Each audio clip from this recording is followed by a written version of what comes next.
Look at your phone. Look at your camera roll. What do you see? Is it selfies? Is it photos of your lunch? Or is it hundreds, maybe thousands of photos of a creature that isn't human? Look around. We have strollers for dogs.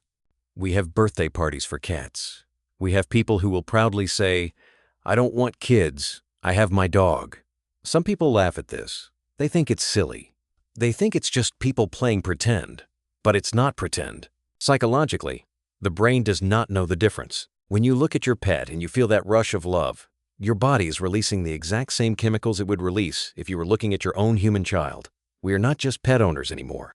We are parents to a different species. But why? Why are we doing this now? Is it just because they are cute? Or is it because we are lonely? The answer is much deeper. We treat them like children because they offer us the one thing human children can never give us: a love that never grows up, never judges, and never leaves. Today we are going to look at why your brain treats them like children, why that is actually a sign of high emotional intelligence, and why this relationship might just be the most honest one you will ever have. Let's start with the most obvious reason: the concept of the forever child. If you have a human child, your job is to raise them to leave you. That is the hard truth of parenting. You teach them to walk so they can walk away. You teach them to talk so they can argue with you. You raise them to become independent adults who eventually won't need you anymore. But a pet? A pet is the child that never leaves. For people who have a deep fear of abandonment, or for people who need to feel needed, a pet is the perfect solution. They will never pack their bags and move to college. They will never get married and forget to call you. They stay in that toddler phase forever. They always need you to feed them. They always need you to help them.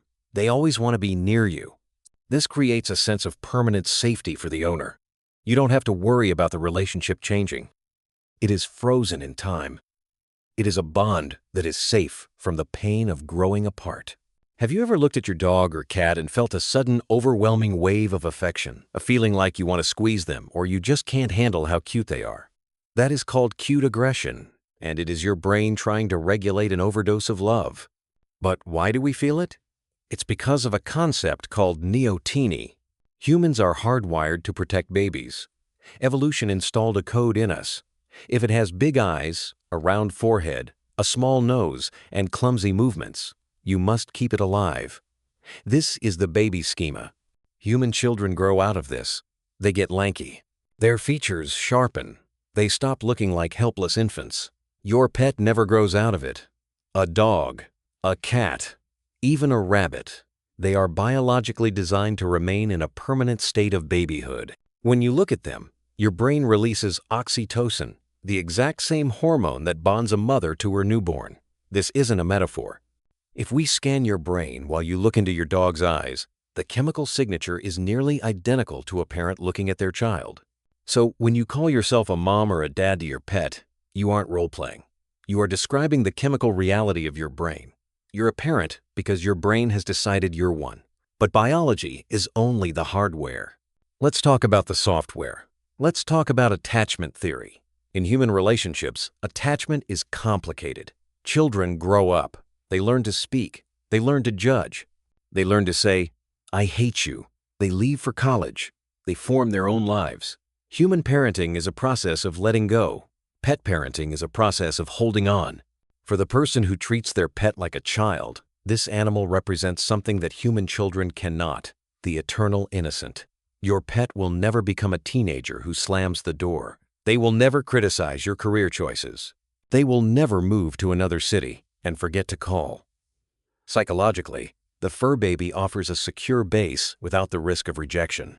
If you are someone who has experienced abandonment, or if you are someone who finds the complexity of human relationships exhausting, the pet is the antidote.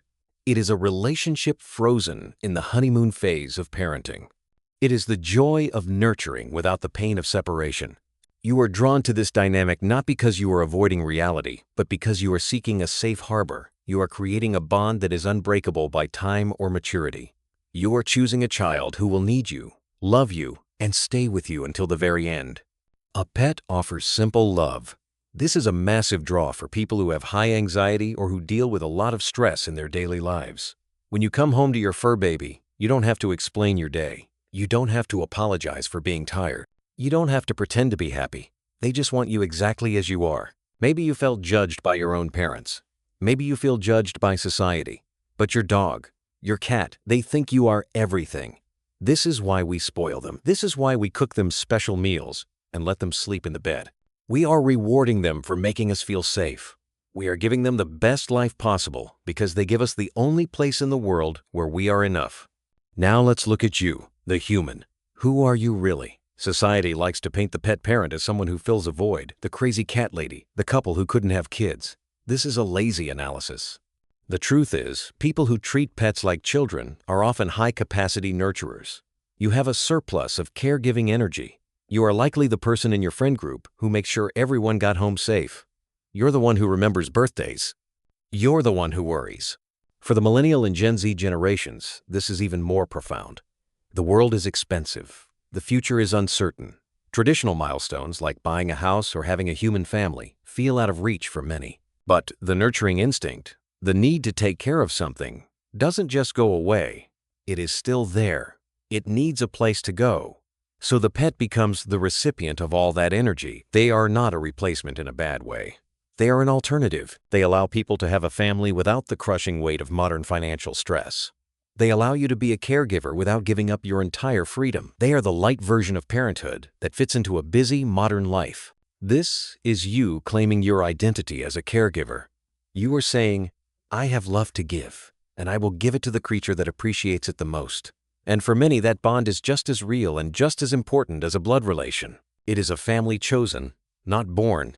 There is another layer here, a darker one. It's about control. Raising a human is messy. You can do everything right, and things can still go wrong. They make their own choices. But with a pet, you have almost total control. You choose what they eat. You choose where they go. You choose who they play with.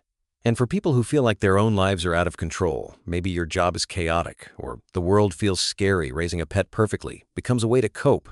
You see this in the owners who are obsessed with a perfect diet for their dog, or the ones who have a strict schedule for their cat. They are channeling all their anxiety into caring for this creature. It feels good to be the master of a small world. It feels good to know that you can keep this one living thing happy and healthy, even if the rest of the world is falling apart. Just like we analyze the animals, we need to analyze the types of pet parents, because not all of you are doing this for the same reason. Which one are you? The guardian, the anxious protector. You are the one who doesn't trust the dog walker. You have cameras in your house to watch them while you're at work. You worry if they sneeze. Psychology says you're likely a person with high empathy, but also high anxiety. Your pet is your external heart. When they are safe, you are safe.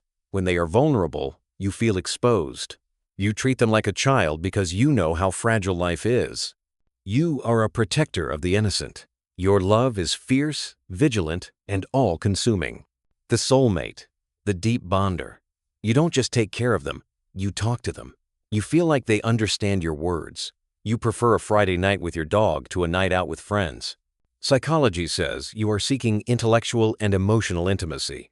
You treat them like a child, but also like a partner. You value authenticity. Humans force you to wear a mask. Your pet allows you to take it off. You are likely an introvert, a thinker, someone who values deep, quiet connection over superficial noise.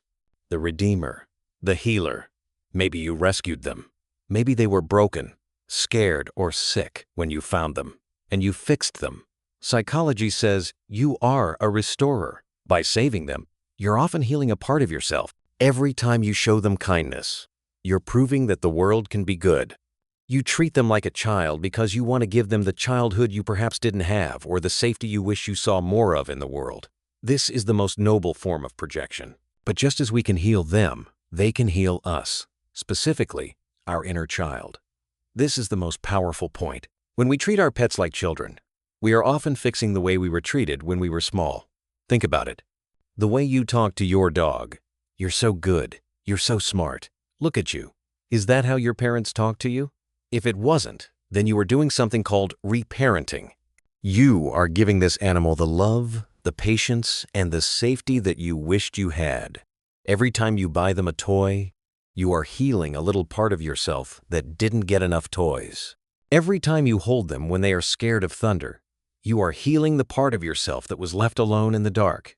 You are proving to yourself that you are capable of being a good, protective parent. You are breaking the cycle of pain using a different species. This is why it hurts so much when people make fun of pet parents. They don't see that it's not just about the dog. It's about the person trying to put more love into the world than they took out of it. Because we love them like children, we grieve them like children. This is the hardest part of the psychology. When a pet parent loses their baby, society often tells them to get over it. They say it was just a dog, but the brain doesn't agree. The brain has lost its primary source of oxytocin. It has lost its daily routine. It has lost the creature that relied on it for everything. The pain is often disenfranchised grief. That means it is a grief that society doesn't respect. This makes it even harder to heal. If you treat your pet like a child, you need to know that your pain is valid. You are losing a family member. You're losing the only witness to your private life. The silence in the house is heavy because the child who filled it with life is gone. So where does this leave us? We are living in a time where the definition of family is expanding. For thousands of years, family was about survival and lineage. Today, family is about connection.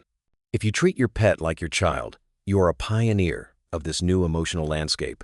You are proving that biology doesn't define family. Love defines family. You are proving that a soul is a soul regardless of the body it comes in. There is a profound spiritual maturity in looking at a creature that cannot speak, that looks nothing like you, and saying, "You are mine, and I am yours." So if you are one of those people who calls your dog your son or your cat your daughter, don't let anyone make you feel stupid. You are simply a person with a lot of love to give, and you have found the safest, purest place to put it. You have found a relationship that is free of lies, free of judgment, free of the complications of human ego. You have chosen to be a guardian to a soul that cannot speak, and in return, they have given you a love that does not need words. Whether it is biology or trauma or just the need for connection, it is real. So go ahead, buy the sweater, cook the chicken, talk to them in that silly voice. Because in a world that can be so hard and so cold, loving something with your whole heart is never a mistake.